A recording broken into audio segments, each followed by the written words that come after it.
In today's video, I'm going to teach you how to make a table in Notion. We'll start right from the browser and end with a clean, editable table you can build on. I'll walk you through each click and sprinkle in a few helpful tips so you know exactly what to expect. Open your browser and head to Notion.com. If you prefer the desktop app, the steps are the same, but using the website keeps things universal. On the home page, click Log In. If you're already signed in, great, you can skip ahead. Otherwise, choose the Google option, then select your Google account to complete sign-in.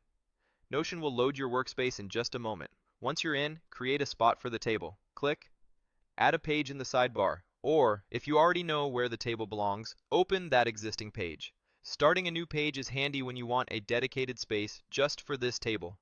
Give your page a clear name so it's easy to find later. Click into the title field and type your page name. Good titles make search and organization much easier, especially in a busy workspace.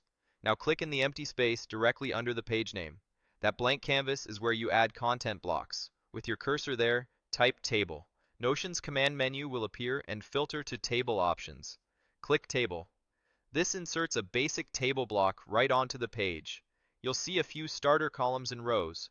To expand the table horizontally, click the small plus button on the far right of the header row to add a new column. To grow it vertically, click the plus button that appears just below the last row to add more rows. These controls keep your table flexible as your data grows. From here, you can quickly shape the table to your needs.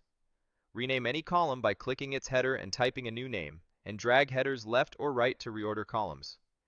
If you want to capture different kinds of information, remember that Notion tables can hold text, numbers, dates, people, checkboxes, and more. Adjusting those later is just a click away.